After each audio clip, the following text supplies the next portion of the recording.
Okay, so we'll start with an introduction, which will then lead to an interactive presentation. It's interactive. So please, I'll need some feedback from you. We'll be talking about, first of all, paradigm shift. I'll bring up a number of points which will get you to start thinking more about certain things you may have thought you got all sorted out before. We'll talk about safety culture, how the paradigm shift then leads to the way we view safety culture. And we'll have practical examples at the end. And then we'll go through a case study. It will be a personal experience I had whilst flying offshore, which I love the story quite a lot. And finally, a conclusion at the end of the day. It was just pointed out to me that this session was slated for 2 hours. It ain't 2 hours, okay? Yeah, it's a standard 1.5 hours, so don't panic there. Right. Quite often, when you go for summits or classes or whatever, you tend to get these 7 or 10 or whatever they are, number of points that tends to instruct you on what to do. So you see certain things like, 7 ways of revealing hidden truth, or 5 reasons why you should sniff pink flowers. We're not doing that today, okay? What I'm here to do is to get you to consider and to think in your own way. And why would I do that? Well, I have a background that's probably different from the vast majority of you, right? I cannot bring what I understand and what I know and instruct you in your own world. Cannot do that. But what I can do is this session to talk about the principles which are the root of the tree itself. The principles will then lead on to instructions. You deal with the instructions yourself. You deal with how to make things work yourselves. My job is to give you a good understanding of what the principles are, okay? I'll be talking about the hows, which will then lead to the different whats. That will be your job. And one of them, of course, is 5 reasons why I should sniff pink flowers. Now, why did I put that there? I don't know. It's just a thought. Right. Safety is neither a goal nor a priority. Now, I would imagine initially you would have thought, what's he talking about? What on earth is he talking about? Well, a goal gives you the impression of having a destination, right? And when you get to a destination, what happens? That's the end of the trip. Or a priority also gives the impression of being something more important than others. But safety is not that at all. It is, when you think of safety that way, you're, if I may say, reducing the efficacy of exactly what it is. We've also, you all know what the alert means, the as low as reasonably possible. Now the question is, reasonably, who's responsible for that? What's reasonable for you may not be reasonable for me. How do we determine that? Have you guys all, I'm sure you've all heard of that term. How do you determine ALARP in your different organizations? Anyone? ALARP usually is something which you feel like a level you have been able to reach, which you consider good enough for that specific situation, solution. ALARP usually is better off by having multiple people decide whether or not. Beautiful, beautiful. Because I was going to get you there. I was going to say what makes your choice of your level better than mine. Yes, you do have a group of people, and everyone goes, well, I think this is mine, and I think that's yours. And we kind of find a consensus there. But even that is very subjective. Now, we'll go back to the foundation and talk about some certain sayings that you may have heard in the past. And the first is, I want to introduce you to the fact that there's certain familiar things that you need to reconsider. Now, that might sound like a bit like an odd thing to say, but yes. And the first of them is, we do not want to reinvent the wheel. I'm sure you've all heard that. Who agrees with that statement? Okay. Now, I'll take you through the evolution of the wheel, right? The wheel started off as a big heavy stone, and wood came in, and then spokes to make it lighter, rubber for more grip, and then stuffing some air to give the ride a better ride, and taking all the metal and take out all the metal rather, and make it lighter.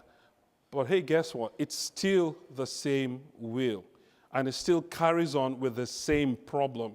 The big problem of wheels is friction. So there's a limit to what wheels can do, or where wheels can go. So what do? Do we continue to improve on the wheel, or do we reinvent the wheel? We reinvent the wheel. Now, has that been done? Yes. Magnetic levitation. Do we all know what that means? Okay. Basically, it means, you've got that train that doesn't actually sit on the tracks, but with the opposing magnetic poles suspends the train in the air. And that has done away with the big problem that wheels have, which is friction. So guess what? We have reinvented the wheel. It's not called a wheel anymore. Call it whatever. Call it a white table, right? But the whole idea behind that is there's a difference between wanting to improve and taking a completely different paradigm shift. That's what Henry Ford did. If I'd asked people what they wanted, they would have said faster horses. Do we just want to continue to improve, or do we want to take a step back and go, right, has this system outlived its usefulness? Have we squeezed the last drop of goodness out of it? And do we now have to think of something completely and totally different? I don't think there's any horse that runs as fast as the standard car today. So that's what we're about today. Second one is, if it ain't broke, don't fix it. Have you heard that? Does anyone agree with it? Here we go. Everyone's going to go, no, I'm not going to say anything. Right. If it ain't broke, don't fix it. Think of the Roman army. These guys ruled for 500 years, right? They were well-oiled, lean, mean fighting machines. They had very good systems. They had very good this and very good that. But as far as the last time I checked, the Roman army doesn't rule the world anymore today. But what happened? Does anyone have an idea of what happened to the Roman army?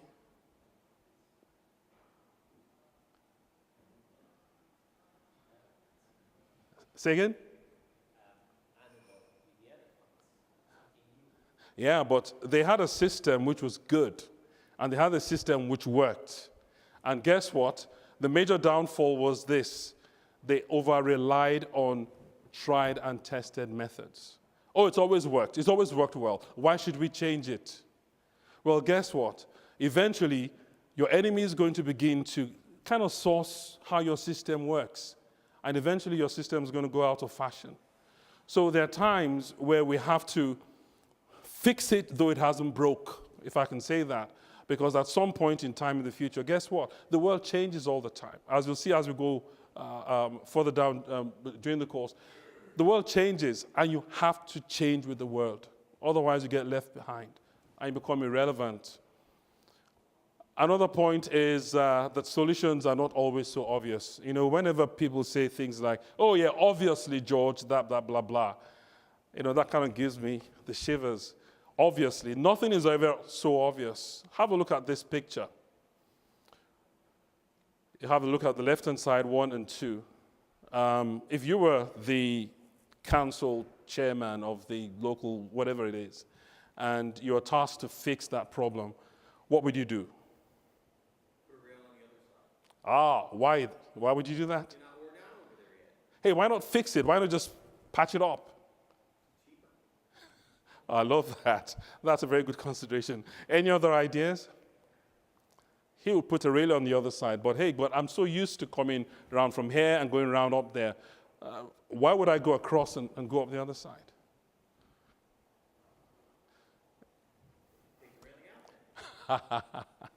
Yeah. The point here is, the first thought would be fix the stairs, right? Fix them.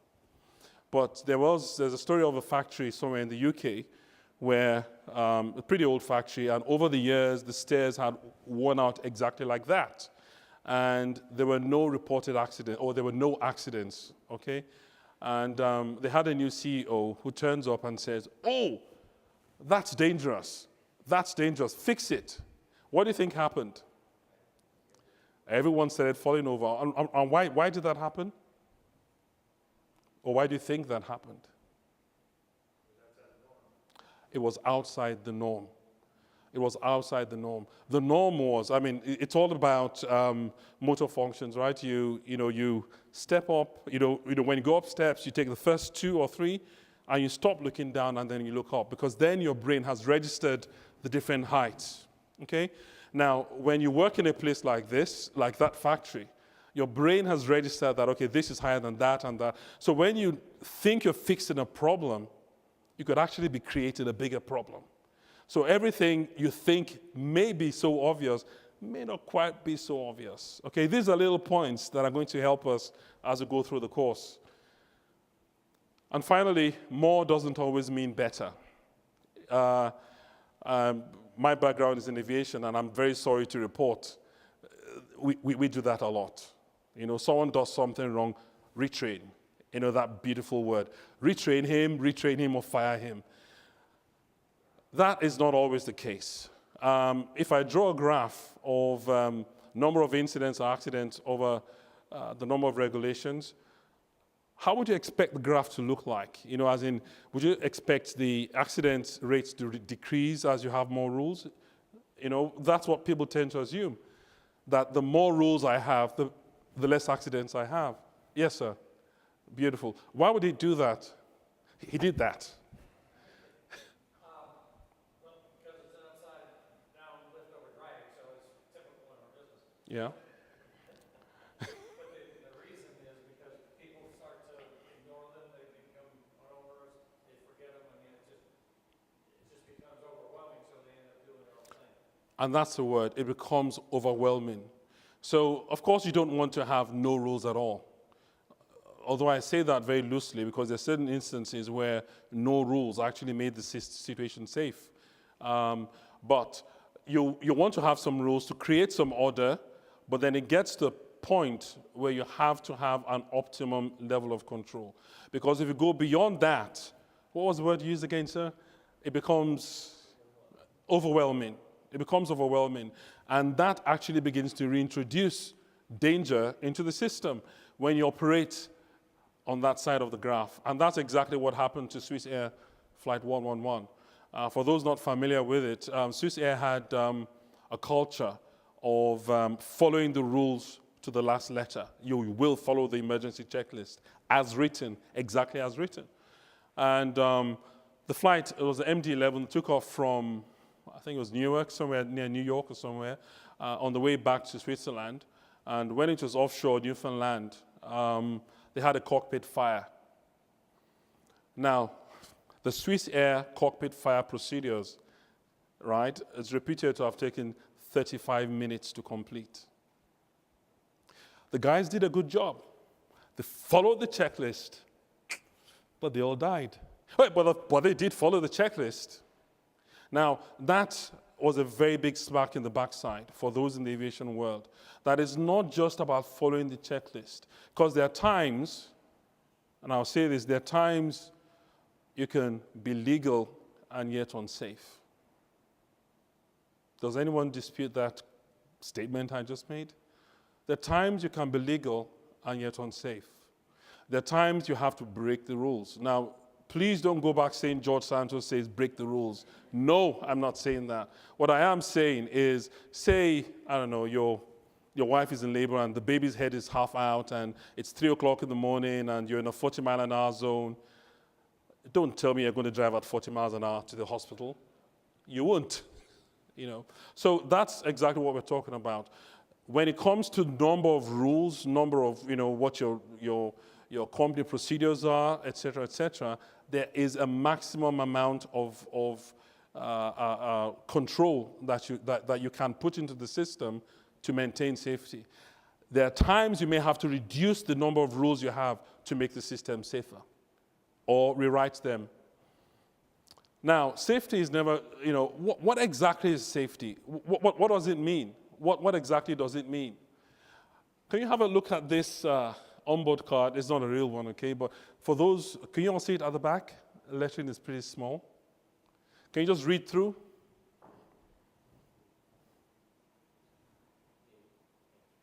Can't read, okay. It says up there, yours to read for £2.50. Yours to read for £2.50. It says, in case of pressure loss, insert £1 into the slot to release oxygen. Secure your own mask, but do not help others. They must pay for it themselves. And it goes on to say stuff like that. If the plane has to land in an emergency, insert your card into the chip and PIN device. When the transaction is complete, exit the aircraft. A member of the crew will be on hand to collect your £25 emergency disembarkation fee. Right. I am the CEO of Bargain Airlines. Would you fly my airline? Would you fly with me? Who says no? Be brave, come on. You say no. Why wouldn't you fly with me, sir? Why would you not fly with me? Well, you're asking me to pay for systems, Yeah? but I don't know if the systems are, the way I think is how well you're upkeeping the systems. Right, okay. And why would you think so, sir? I think we're a very honest company. And I think we would only get you to pay for what you use. When you fly the other airlines, my competitors, they charge you for use of oxygen, but have you ever used oxygen? No.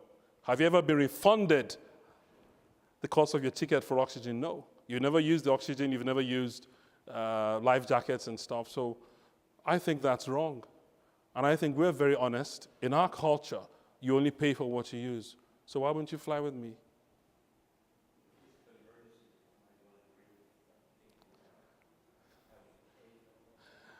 Yes, now, of course, I am not the, Bargain Airline doesn't exist, okay? It's just a fiction of my imagination. The point here is this.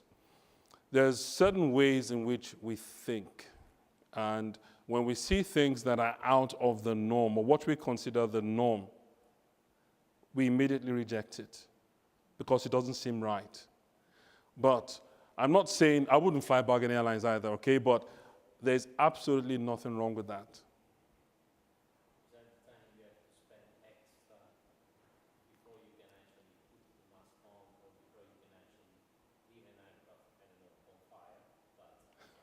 Yeah. In principle, you know, I mean, like I did say, this is not reality. But in principle, just to get you thinking, I mean, the purpose of this, okay, please, again, George is not saying airlines should adopt this.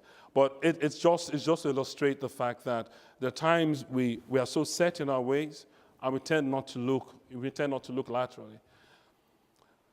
Now, when we talk of safety, when we want to have a look at safe and unsafe areas, now, talk of safety, is this, when we have a look at the spectrum, do we have a situation where we have, you know, very, very safe, and then safety reduces gradually, and then it gets to a point where you become unsafe, slightly unsafe, but kind of okay, and then very, very unsafe? Is that the way you view safety? To a degree, yes. Okay.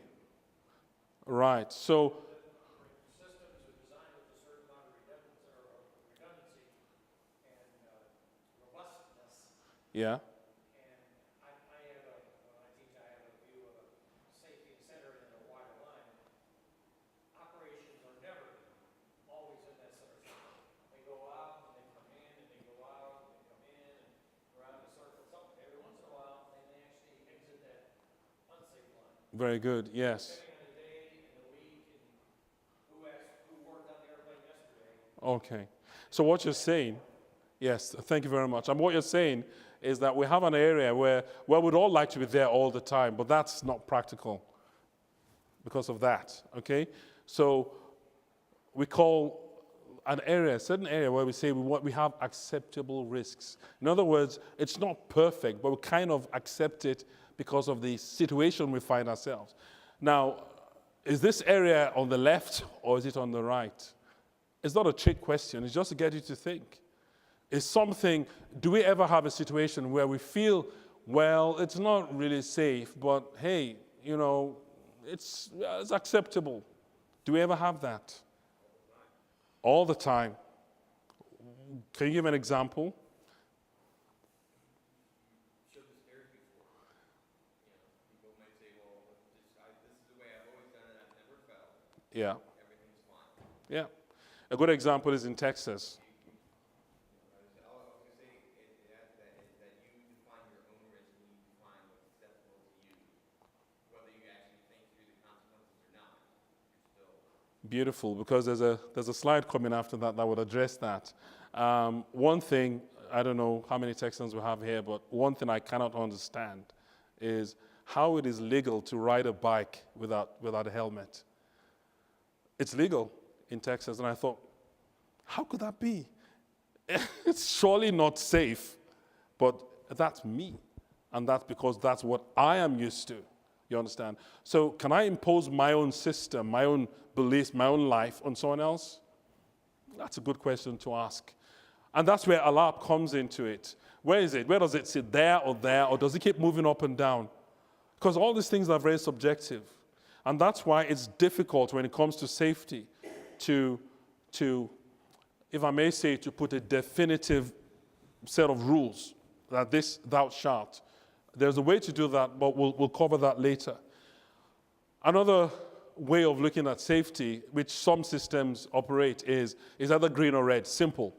There are no gradients, it's just purely safe or unsafe. So you have an action that is safe and continues to be safe until it crosses a line and becomes unsafe. What do you think about that? Think of that way of thinking. Does that make sense? Well, there again, depends on the environment. A helicopter landing on a concrete pad is 150 feet wide with a big H in the center, as opposed to a scene landing in a highway, a two-lane highway with trees on both sides. Yeah. They do it all the time. It depends on, yeah, absolutely. Because that brings us to this. Is that safe or unsafe?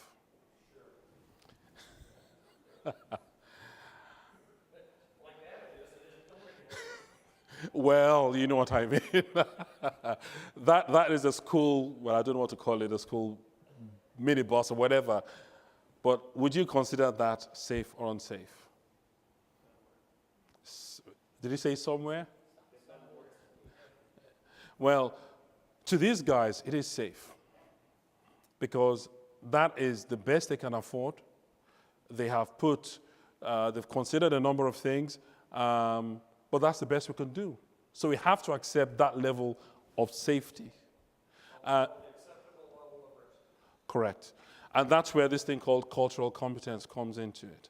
Now, we'll be talking about this in about 10, 15 minutes, about cultural competence, more about, look, when you have a system in an organization, especially an organization that has branches around the world, no one's trying to say you reduce your safety levels, no. But what we are saying is you have to consider the local challenges that you're facing and make your system, adapt your system in some way that will still reflect the same culture of safety that you have as an organization. Now, there's something you're talking about, sir, and I'll use this to illustrate that as well. Any helicopter pilots here? Oh, helicopter pilots? Hey, okay, I got one. Right, this gauge, it just tells you how fast the blade goes around. That's it, simple, right? And the green area, remember, it's an area. It's not a green line. It's not a green mark. It's an area. And like you did say, sir, right, it's safe to be anywhere along the green, right? This is where, I don't think you can see it very well at the back because of the colors, but the yellow is where you have the acceptable risks. Okay, on this occasion I'll accept it, but do not make a habit of it. Okay? And then finally you have the unsafe, red line, absolutely not. That generally is what we're looking for in a safety culture. In that, because we are human beings, right? We're not machines where you can turn off and on. We are human beings, and everyone's different, and everyone takes things up differently. So you have to give a margin of conformance to what you want people to do. Now, one big question is, talking of money, would you say these thresholds should be or shouldn't be affected by money? Should or shouldn't? Oh, and why not?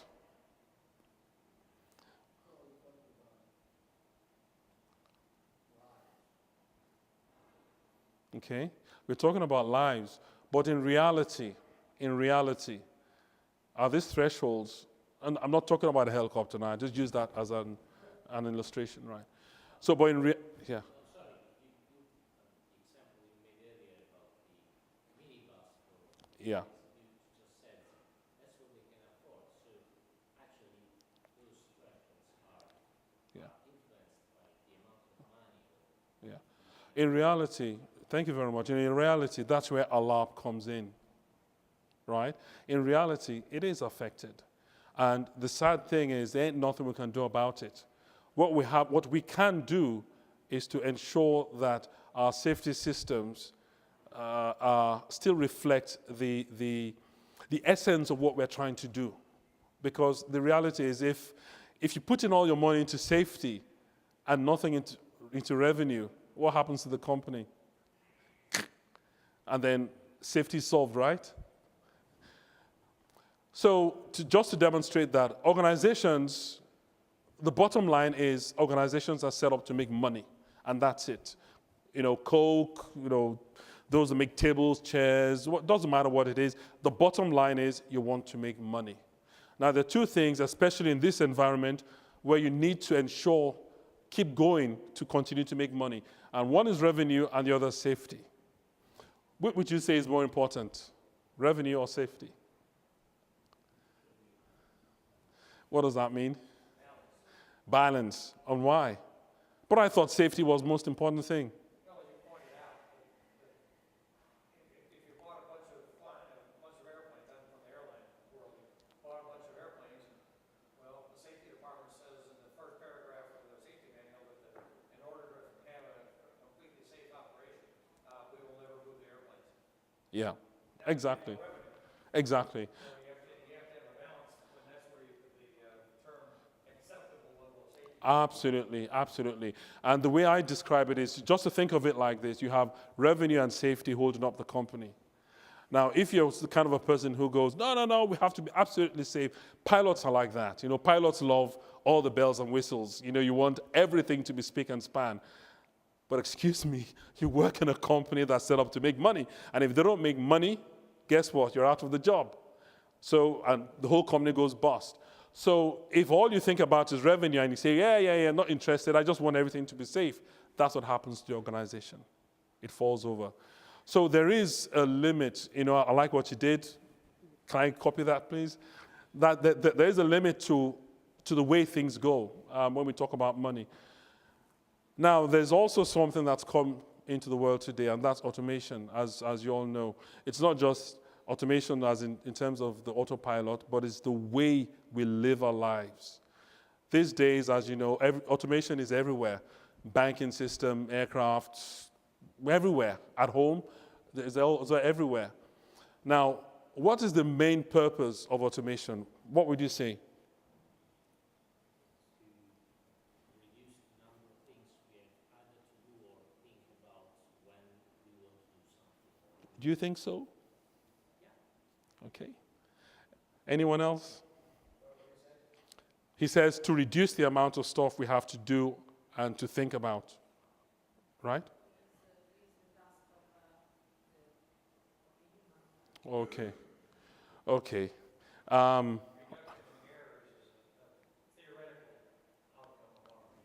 Okay.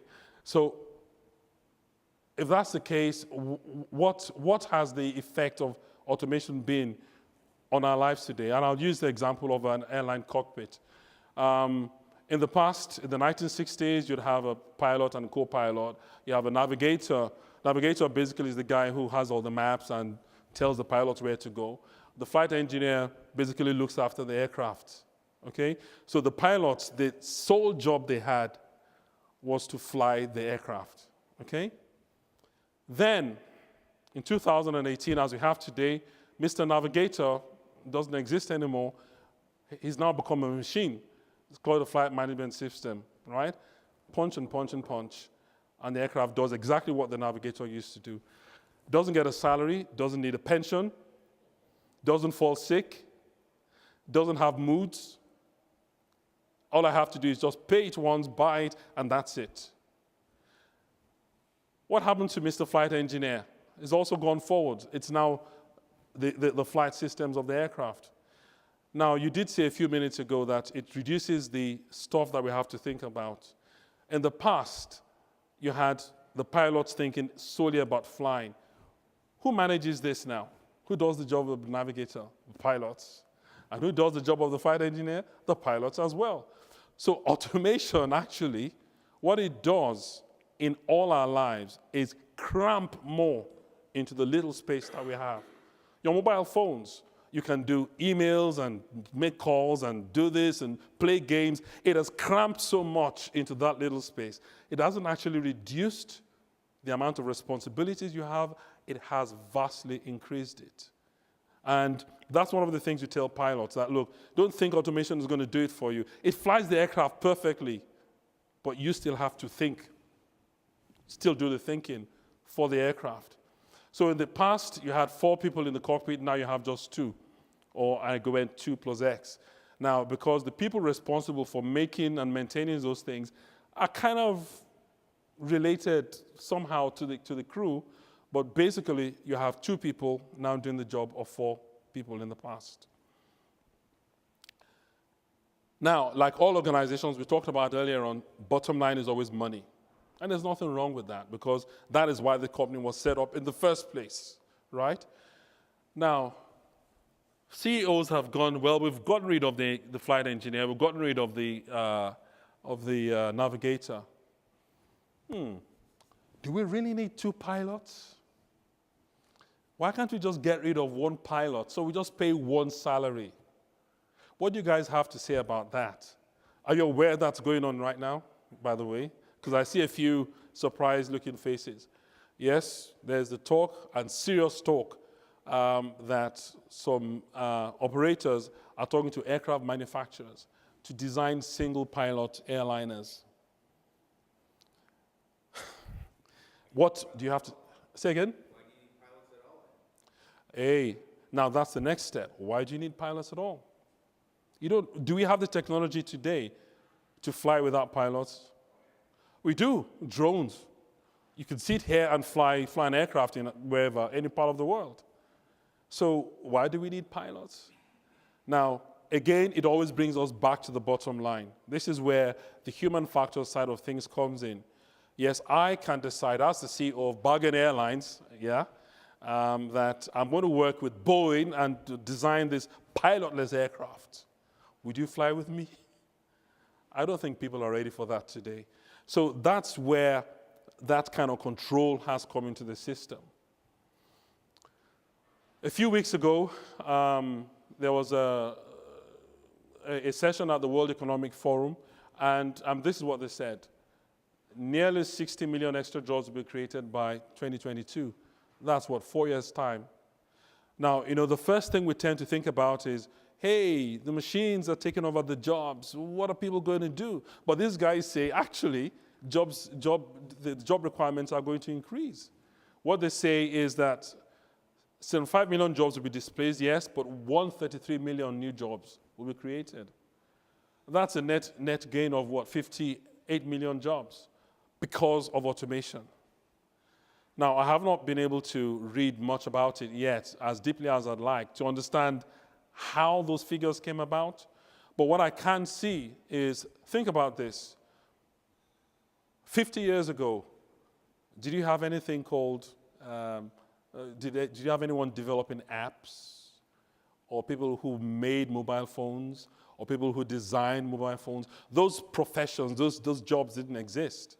So that is the way things are going. And when we talk of safety culture, or safety as a whole, we have to think of the way the world is going and make sure that we keep abreast with it. Otherwise, we get left behind and we become ineffective. So, checkpoint, we want to concentrate on principles and not instructions. Whenever we set up our systems, we want to think more of that. We also have to be prepared for a paradigm shift. What that means, basically, as you know, is think laterally. We want to look at the Yes, as we had over there, we want to do that. Okay? And we want to have a look at what effect automation or modernization, etc., would have on the workplace, the way things are done at our workplace. Yeah, the CFT Summit, this summit, that's what the title says. Does it start at the top or at the bottom? If you look at a typical company, you've got the CEO, you've got the managers, and then you have the employees. Starting at the top means the CEO decides what to do, and you look at the other way. Now, what we are saying here with those points is that it is not, because a safety culture is not a thing. It is not what we do, it is who we are. So if I ask you to describe what a safety culture is, and you find it difficult to describe, then I think, yeah, he kind of gets it. Because if I say, what does it feel like to have a headache? You know, you really cannot describe it because it's something there. You say, well, I have a pain. So, yeah, but what does that feel like? Can you describe pain? Yeah, it's something I don't really, it's not nice. You know, there's no way of describing it. You've got to live it to understand it. So safety, a safety culture, I should say, starts from within. It goes in all directions. And it's not something that basically goes per se. It is something that you are. And you've got to take ownership of it. Basically, that's what it is. I have mentioned this word culture. We're going to look more in the safety culture way, but let's just look at the word culture. I came across a definition a few weeks ago, and I thought this was absolutely spot on. I'll give you a few moments to read through.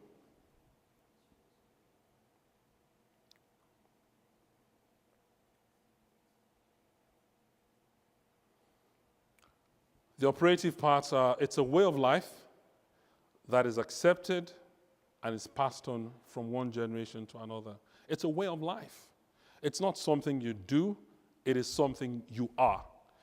That's one, the big thing. It is accepted and is passed on. When I come to, at the end, when I come to my own, the case study, you'll understand why this is absolutely important. And then also, it's passed along by communication and imitation. People would follow and would believe more in what you do rather than what the book says, rather than what you have published. So a culture, safety, whatever it is passed on. It's a way of life, is accepted by the people you're trying to pass to, and is passed on from generation to generation by the way you behave. How? The first thing is it takes time, right? But where are you guys from? Italy? Now, I don't understand Italian. And there's no way I can understand Italian in 5 minutes. Impossible. Because I'm a human being, right? So for me to pick up the Italian culture, you know, the language and the culture, mannerism and all that, it's going to take time. So how on earth do you think you can write out a set of rules and expect people to start doing it the next day? It doesn't work. Safety culture takes time. Think of it more as that than as that. There's a study carried out about culture by some psychologists in Europe. And basically said the time it takes for people to reach 95% of their asymptote of automaticity ranges from 18 to 54 days. In English, what that means, okay, is that it takes a long time to develop a habit. It takes a long time. There's no quick fix. If you want to develop a safety culture and think you can do it in, you know, as you do with technical training, it doesn't work. Now, there are two approaches to managing, or do I say developing safety cultures. The first is problem solving, which is what we all do. You know, second is appreciative inquiry. Now, problem solving is we look for where the problems are. We look for the bad eggs. We look for the bad situations and then fix them, right? That's the way we're all trained. So you look, imagine a system that has good stuff, and then you've got some bad stuff in the system. What you want to do with problem solving is to reduce the bad, right? Does anyone know what appreciative inquiry talks about? Have you heard the term before? What it does is concentrate on the good and emphasize the good. So if somebody, for example, if I want to change the culture in a company where people, don't use the checklist much, right? Rather than going to those who don't and trying to deal with them, I'll go to those who do and use the skills that they have to pass it down the line. That's what appreciative inquiry is about. Now, which of the two systems you use depends on the situation you find yourselves. There's also something I'd like to share. And it is easier, as we all know, when it comes to training, to train someone correctly from the start, rather than trying to change the bad stuff that has come into the system, right? We all accept that. So imagine that's your company, and you've got the three tools to use. Problem solving tends to want to look at the red dots and reduce them. Appreciative inquiry would want to increase the green. Both are very good systems. Both are very effective. But there's a big issue. Now you've made your company really nice. There's no little or no bad eggs, and we all have a fantastic safety culture. We're all doing very well. But there comes a point in time, ladies and gents, when those guys are going to retire. And you have to replace them with new workers. The HR department is responsible for that. Now, what you want to achieve is that, right? To bring all greens into the system. But how many organizations have you come across? I have never myself in the work I do, but how many organizations have you come across where the HR department works very closely with the professionals? Say with pilots, right? What the HR department tends to do is, well, we've got all these key markers, or if it doesn't have so many hours and blah, blah, blah, and all that, if he satisfies those requirements, we hire. Do you think that works? And why not? Depends on it. Sometimes it does, sometimes it doesn't. Okay. It's not an exact science. Okay. I'll give you an example. I was consulting with a particular company once, and they had a rapid expansion, right? And they needed lots of pilots, so they're just hiring left, right, and center. And the HR department was left to do the vetting. Now, no one in the operations department had any input whatsoever to the hiring process.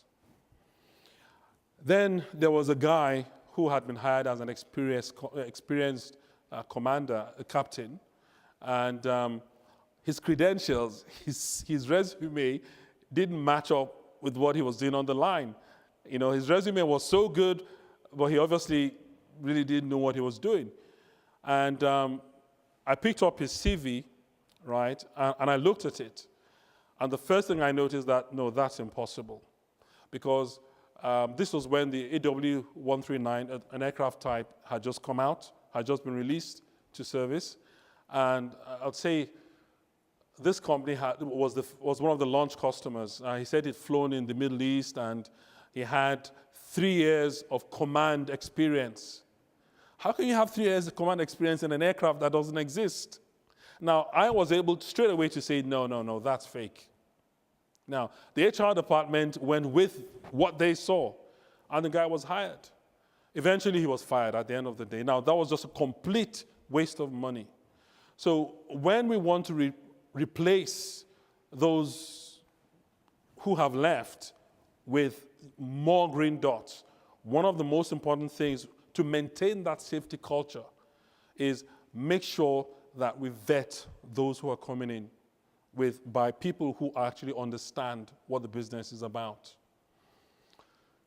Going through change management, We all know what the train management process is. You know, you identify the needs, you communicate, you get staff buy-in. You understand what buy-in means? You know, when you get the staff to want to agree to what you're saying, you know, to how else can we put it? To accept the new rules, right? You implement what the process is, and then you assess the effects and go around again. Which of those would you say is the most difficult to achieve?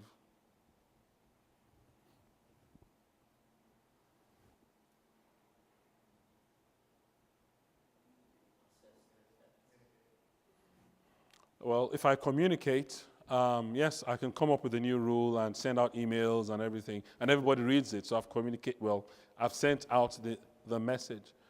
But which would you think is the most challenging of the 5? Staff buying. Because it's easy to write, to identify. It's easy to prepare rules and send emails or whatever. But it's difficult to get people to want to do what you're talking about. That's where the job is. And how do we address that using human factors? So, hey, guess what? Right, I am the safety manager of my company, and I want to enhance our safety culture. And I go, yeah, the 5 steps, blah, blah, blah, blah, blah, blah, staff buy-in, human factors, and most importantly, motivation and morale. Or some people call motivation now engagement. Same thing, right? So I need to make sure that people want to do what I'm telling them to do. Is that important, really? Why? Why can't I just tell them what to do? If you don't do that, you're fired. Why can't I do that? Because you'll have to hire somebody else and flip a coin, whether it was good or bad, what you just fired. Exactly. Motivation. You just talked about motivation, right? What exactly does it mean, motivation? What does the word motivation mean? Since you guys think it's important, what do you think it means?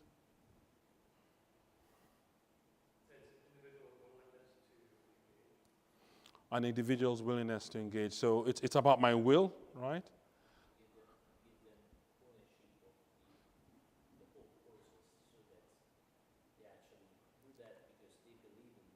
Okay. Okay, so I have a willingness, and I really believe, and I really want to get pregnant.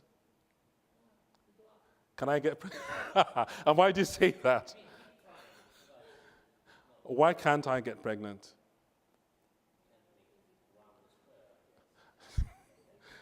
Because I don't have the ability to get pregnant. So motivation is not just the wanting to, it's also the able to, right? If you want to motivate people, remember, motivation is not just the desire or energy, it's the ability to. I cannot motivate, if I want to motivate people, if I want to motivate, say you guys are all people in my department, and I have a requirement for someone to go to Italy to carry out some kind of job. I'll go for you guys. Why?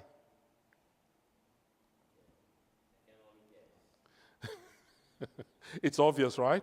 Because I'll go for people who are most comfortable with it, unless you're running away from the country for something. But for people who are, no, I'm just teasing. For people who are most comfortable with it, for people who have the best ability to, right? And then they would tend to fit in very nicely. I remember I was line training somebody. When people come out of school and they come into the on the line, it was a young boy, and he just finished flying school. But I could tell he was a computer whiz kid. And the first few days on the line, you kind of want to just slowly introduce them to what they do as they fly. Now, because I knew he was a computer thinking person, I put him to work on the flight management system, which is all computers, to get him comfortable in the environment, and then slowly started to introduce the others. If, on the other hand, I was training somebody who was someone with gray hair like that, okay? I wouldn't tend to do that. I would probably make him fly more and then slowly introduce him to the flight management system. So why am I doing that? I've identified what abilities these guys have. And that is what you use to motivate. Both of them would eventually get there, but the journey would be a lot easier and a lot more enjoyable. Is it important to make it enjoyable? It's just the thought that went through my mind. Do you think it's important to make this journey enjoyable?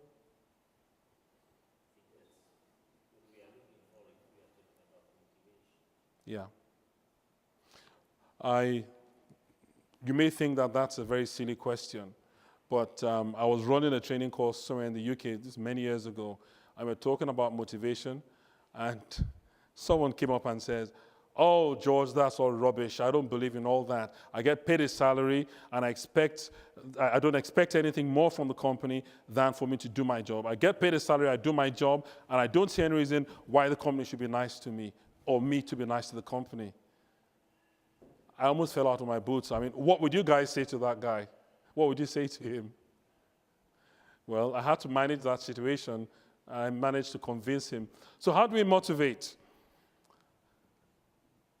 This is what human beings look like.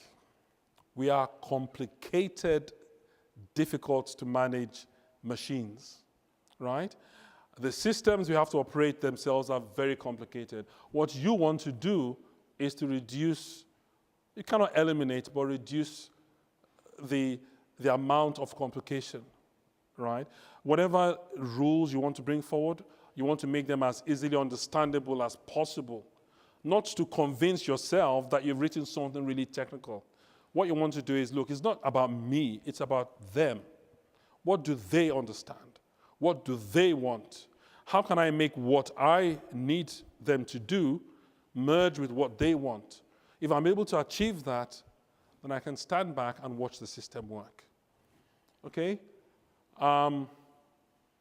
Another point here is, which of these cars would you say is better?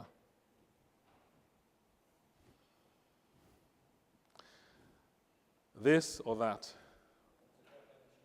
I can see you thinking laterally. I'm doing a good job here, I think. Right, so which car is better?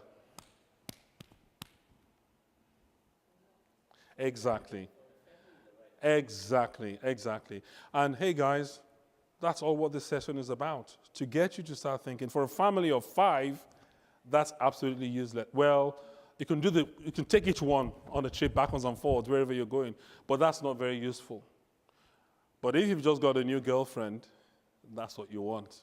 So it all depends. It all depends on what you need for the system. Talking of rules, 10.5 miles an hour. Well, I've never driven a car that has half-mile notches. Oh, why would that be? Why not 10? Why not 15? Why 10.5? Because what does that, when you see a sign that doesn't make sense or you think is really stupid, what do you tend to do? What's your attitude towards the sign? Say again? Ignore it. So if I bring up a new safety set of rules and I expect people to follow the rules and they're not relevant and they don't make sense, people would ignore it. Look at this one.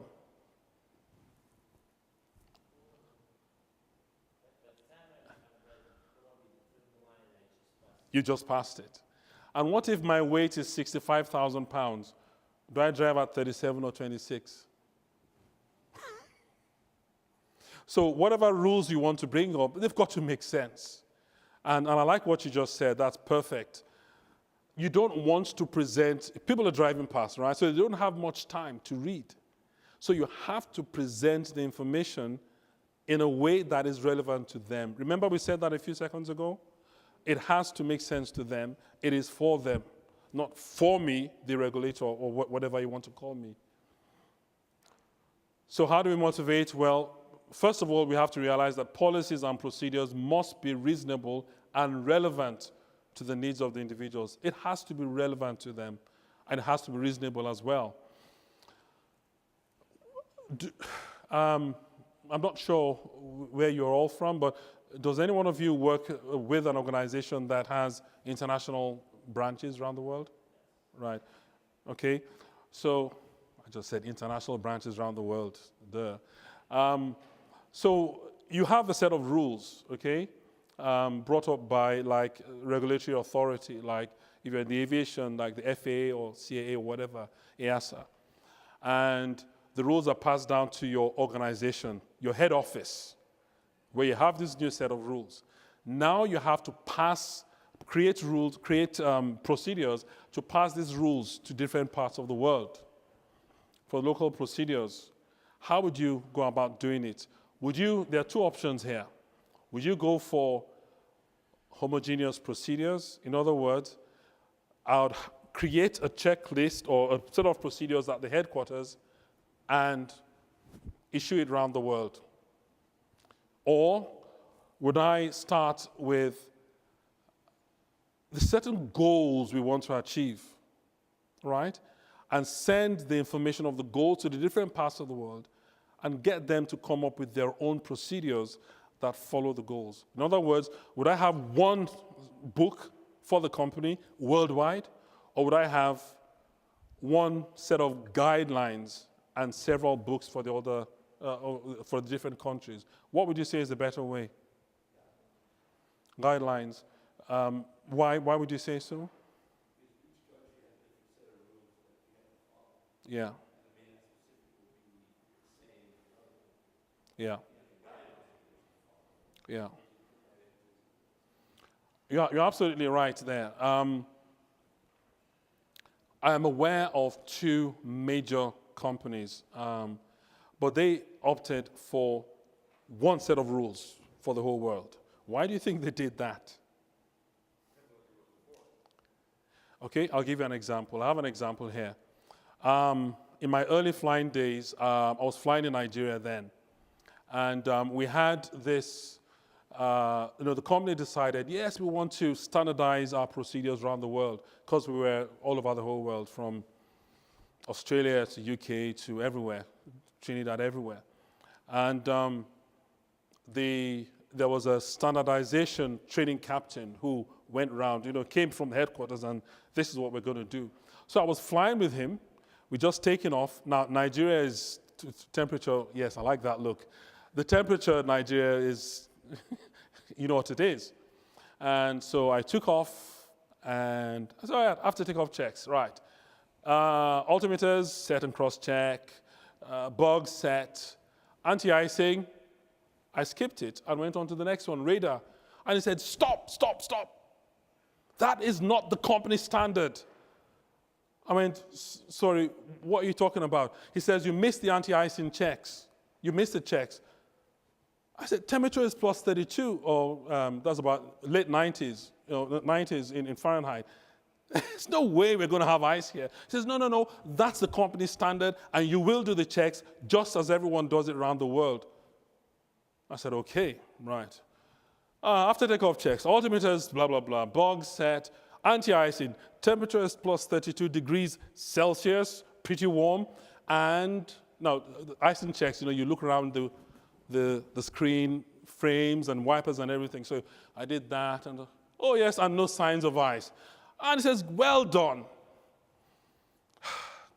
What effect did you think it had on me?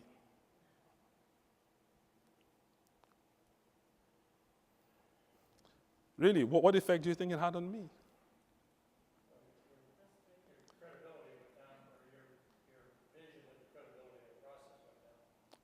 It went on the ground. Immediately went down.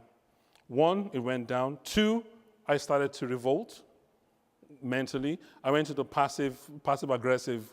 I mean, I didn't shout at him or anything. He was a big boy.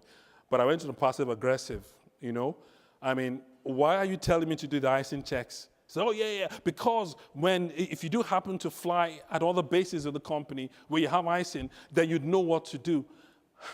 I went, it doesn't take me 10 seconds to learn how to do the checks. Come on. Why am I wasting my time? Anyway, company standard. So, yeah, anti-icing, plus 32, no signs of ice. So we want the checks to be relevant because one of the things, like I said, in my case, He lost me. He lost me there totally. And it was just not just me. That was what happened. That was the effect it had in other parts of the company where temperatures were pretty warm. Having said that, should we encourage the letter of the law, of the regulations, or the spirit? Does everyone understand what that question means? Do we encourage the letter, or do we encourage the spirit? Or both?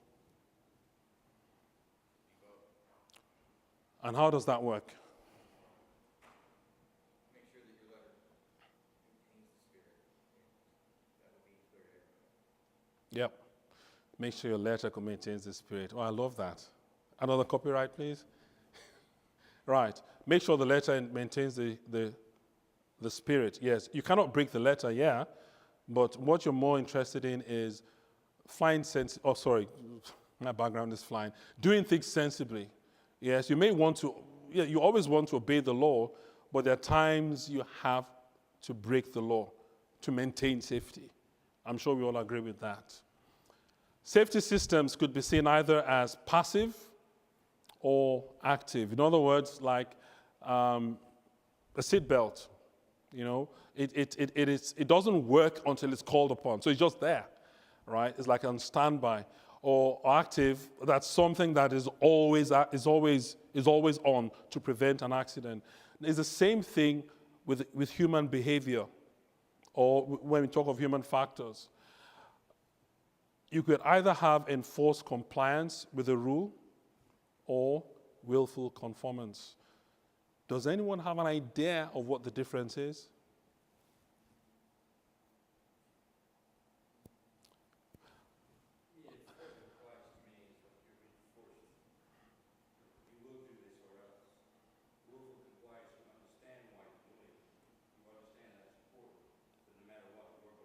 Fantastic, fantastic. I think it was, I don't know, 3 years ago or 4 years ago, one of my sessions was on that. You know, the word compliance. I think it was titled Compliance Big Deal or something. You know, compliance is, I am telling you to do it and you will do it, otherwise you're fired. But hey, now for me to maintain your doing it, I have to sit at your neck all the time, right? I have to make sure I police you all the time to make sure you do it all the time. And the moment I turn away, you do your own thing. But why don't I get you to want to do it?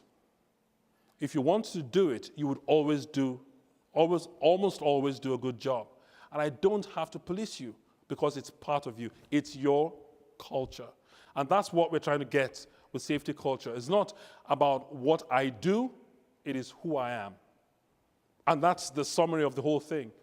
A good safety culture, it's not about this is what it is. It is who the person is. Now, how do we get there? I've talked about it already. It's all about knowing how the human mind works, how behavior works. And you want to manipulate sounds like a bad word, but you want to adjust things to get them to want to do it and to continue to maintain to do it. And this is a practical example. How would you deal with this situation? How would you stop people from crossing the grass area?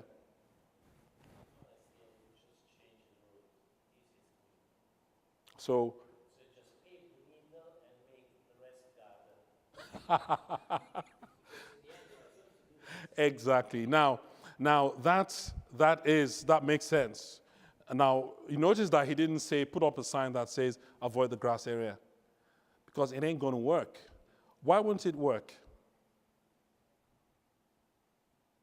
I guess you answered that, right? Because people would always tend to do what is most convenient for them. Okay, if that's the case, then why don't I set the system to replicate what they would normally want to do? And as long as if I can achieve that, then that's perfect, because they are doing what I want them to do. They are legal, but then it's something they want to do anyway. But there are times you cannot achieve that. There are times you cannot turn that into grass. I've never heard that. That's a new one for me. Turn that into grass and pave that. But I can do something with that sign. What if I put up that sign? It says, beware of snakes. How many people will be bold enough to cross? Yeah. Now, with this, what I've done is that I have taken, now listen to this very carefully, I have taken the responsibility of the decision away from me to you. You having the right to take that decision, because I know what decision you're going to take. You're not going to want to work, to walk next to snakes, or you're going to, be very careful. But you have taken the decision because that is what you want, and you will follow the rules. And I don't have to police you, unless you're an Australian, as you said.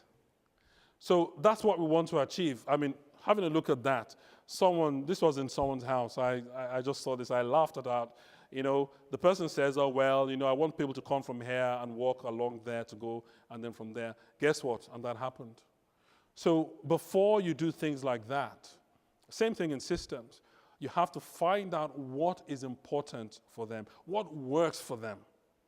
How can I then make what works for them merge with what they have to do? Any questions there? That's not from me. Any questions? Okay. Can I go back to something you said about the checklist where he was making you go through the checklist and do the Yeah. anti-ice. Yeah. Would it say, I mean, would you go, would you want you to do the whole thing, or could you have said, not required? No. Because in different parts of the world where you actually get ice in, they actually have to go through the process, checking for signs of ice, and check that the ice detector is on, check, make sure, there's a whole lot of things. But what the company wanted was to have everyone within the company, do exactly the same wherever you are. So saying that itself wasn't good enough for them at that point in time. Okay. Any other questions? Well, actually, on the same example, I was thinking, you were making an example that was out of a company who has international branches. So, I don't see the action of this other pilot or really, I say, not the right one. Because I can understand that in the local context it's probably right, but if you were limited to the local context, so if you were just a pilot in a Nigerian company working only in Nigeria, but then the next step, so what he was probably trying to teach you in a way is the fact that at any time, being an international company, you could have been called to go, I don't know, in Norway, for example, and he already instilled in you the habit to do that check, which there was basically very important, while in Nigeria I can understand it was not. So I have Yes. a little bit of a conflict on that. Okay. Yes, thanks a lot for that. Now, that was the thinking of the company then. But when you come down to reality, if it's all about training and getting people used to things, a checklist, when you pick up a checklist, all you're doing is reading and carrying out the actions. I can pick up the checklist of any aircraft today I've never been in. As long as I know where the buttons are, okay, fine. If I've never been in, it might be very difficult to know what to do where the buttons are. But if I do know where the buttons are, and it doesn't matter what language is written in or what system is written, what color it is, all I do is, it says, pick up the book. Where is the book? If that's the book, I pick it up. Move the chair, I move the chair. You understand? Now, the downside of that, now this session is more about human factors, but then when it comes to the training side of things, you are instilling, like what we talked about earlier, a wrong type of inappropriate training. Reality is that it doesn't take 2 seconds to teach someone how to do the icing checks. Now, the big downside with that, not with that company, with another company, who adopted that same style, was the checklist that was written that was okay in a particular part of the world was completely unusable. Not just like I said in this case, but it couldn't work in another part of the world because of the way things were set up.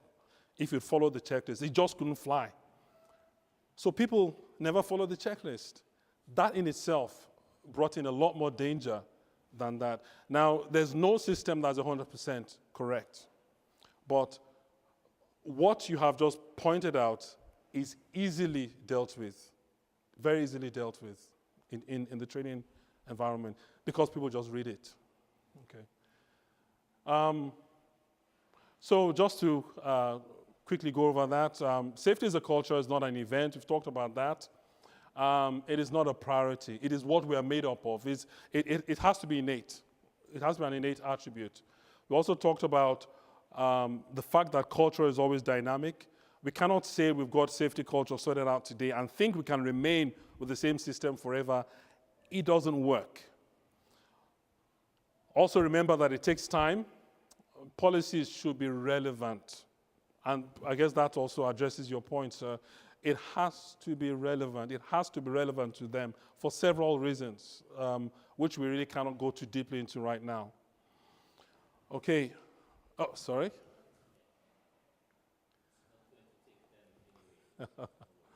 Right. So group discussions. What I want us to do is just take about 5 minutes to do this. I met with an old friend of mine about a couple of months ago in the UK, a childhood friend of mine. He's a structural engineer. And we're just talking about the way the world is going and the way some professions are dying off, and the way things are generally. And he made this statement.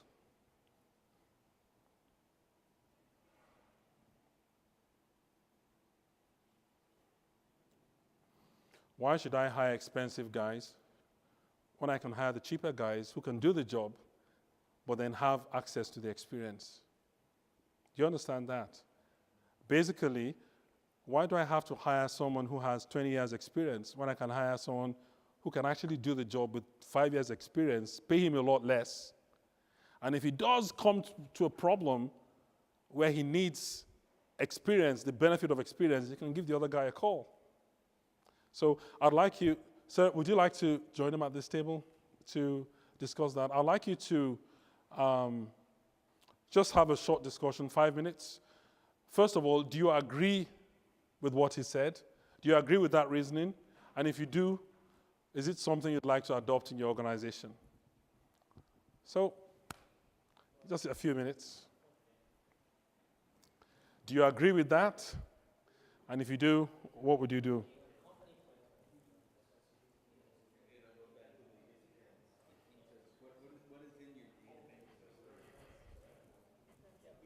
Sorry.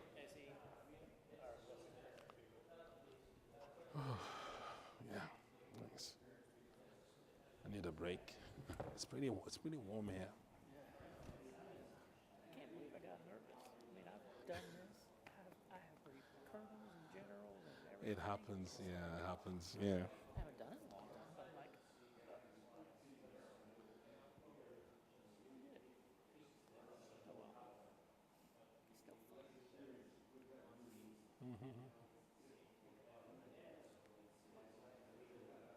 But I'll answer your question. Yeah.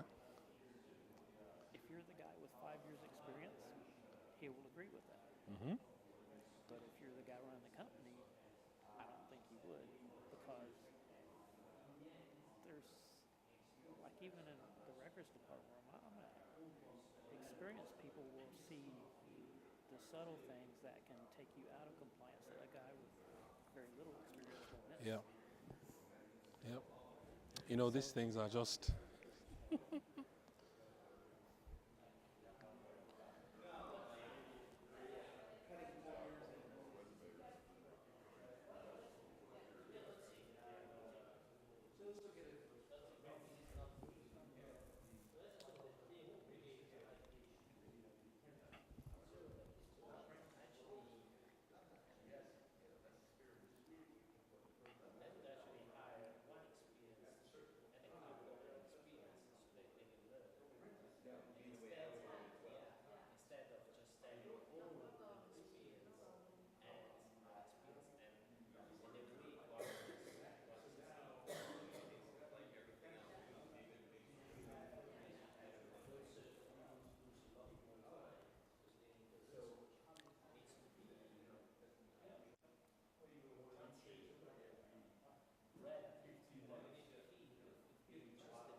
Okay, ladies and gents, I'm sorry to, because I see you're having a lot of fun. I'm sorry to butt in. Does anyone disagree with that? Yes. I deliberately asked the question that way. I wanted to get you to think. Okay, you disagree with that. Why? There's a lot of reasons. First of all, the time that the guy, the inexperienced guy, would waste in looking at the database. If actually there's a database for that problem, actually that problem should be there in the first place because they should have adapted the, let's say, the company in a way that the problem is already dealt with in, I don't know, in the project phase. Also, the solution could be just for that issue and not take into account other things that were probably an experienced person would know that that solution would work only on that but not on the rest, and so you would just waste time. I don't know, there's a lot of reasons why. There's a lot of reasons why. Anyone else, just very, very quickly? I just look at it, and my thought is, that I use the maintenance mechanic example. And yet the maintenance mechanic, again, an apprentice comes in, and yes, the apprentice comes in lower, but they're gonna learn, and at some point in time, they're gonna wanna move up. And then if they're not gonna move up in the company, they're gonna go somewhere else. Then here comes another apprentice. How long is this mechanic gonna wanna keep training? Right. Okay. Now, I thought that was really, really good. Really good question. Because guess what? The reality of the business world today, especially in the, well, I talk about the helicopter world, that's where I am from. The reality is what the big companies do today is exactly that. There has been, with the big three, there was about a year ago or so, 2 years ago, there was a mass layoff because of the downturn in the industry. And what they did was, you start from the lowest ranking captain. Well, the captain, so he can fly, okay? He can fly in command. And they counted up to the number of pilots they needed, and those who were above were let go because they were the expensive ones. Now, you can complain as much as what you want, but that is the reality of today. I know what I believe, I guess because I'm on the side of the experience side and I want to continue to remain relevant, but that's the reality. So how do we manage that reality? Because everything is down to money, really, because that's the way the business is today. It's just a thought for you to have. I'm not saying one way or the other, okay? But what I am saying is it is something that you have to consider when you want to come up with a new or an improved way of doing things.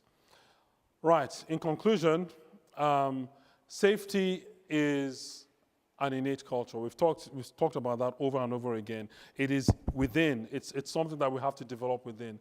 And from the theme of the summit, we build safety from all parts of the company. It's not something that goes linearly up or down.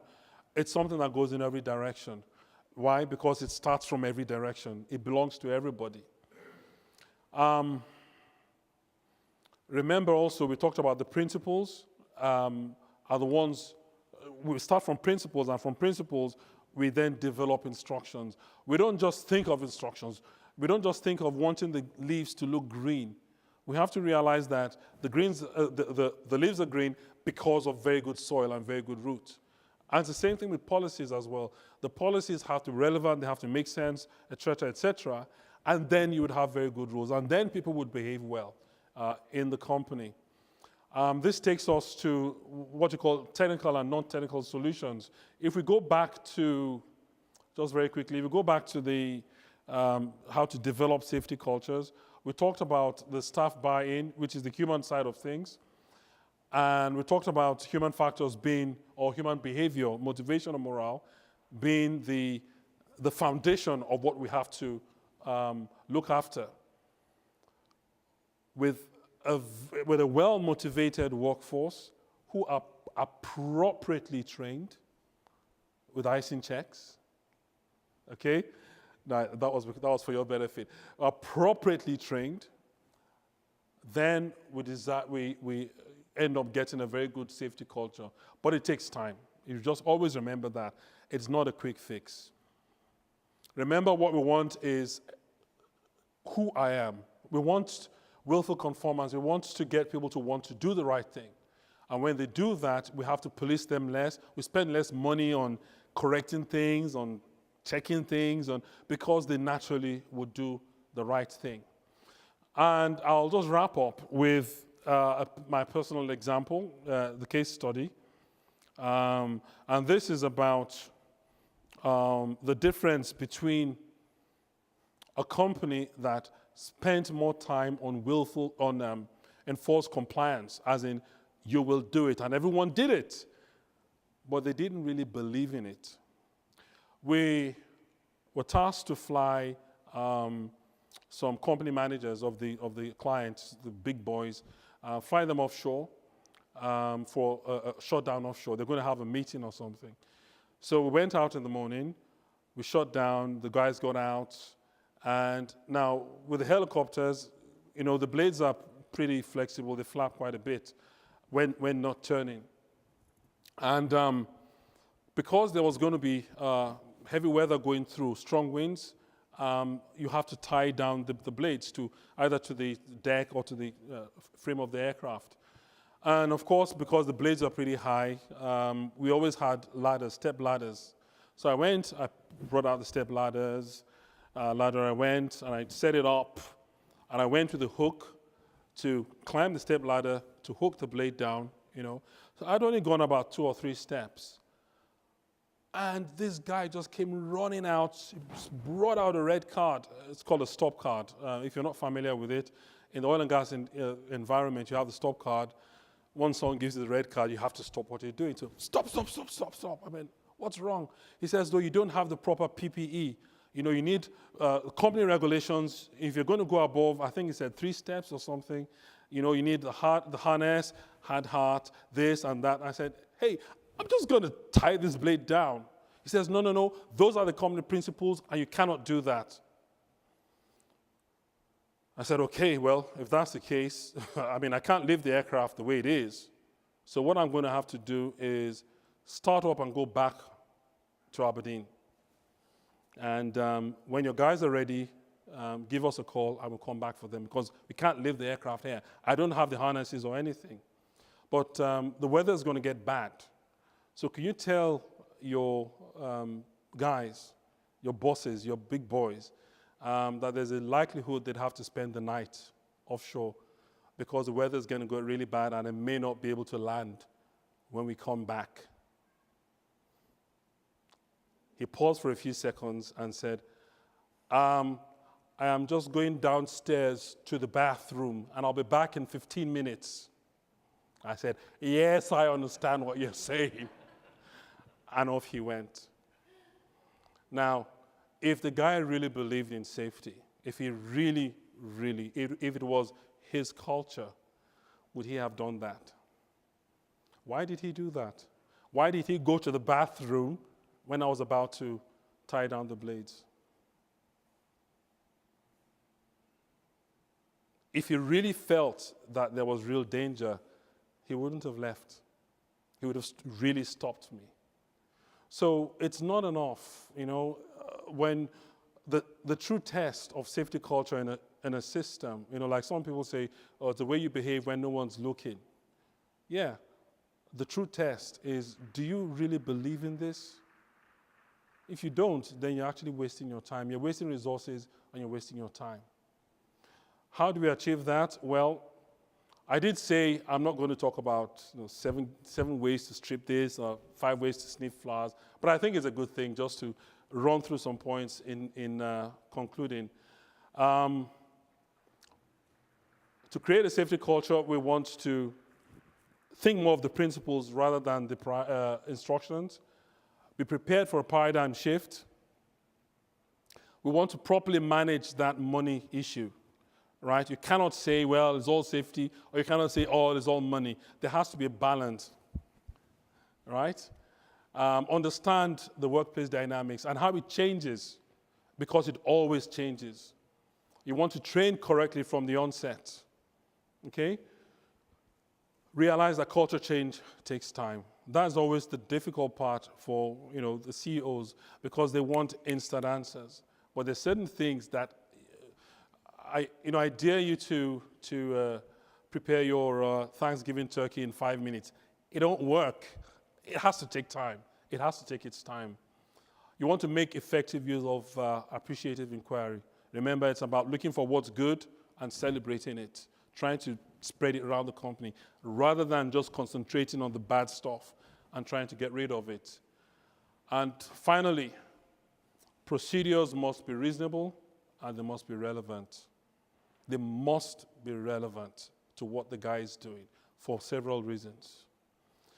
And that is it. Any questions whatsoever? Apart from the icing checks? Okay, thank you very much, ladies and gentlemen. I really appreciate it. And you got my details there. If you'd like to ask any questions or send me an email, throw me an email.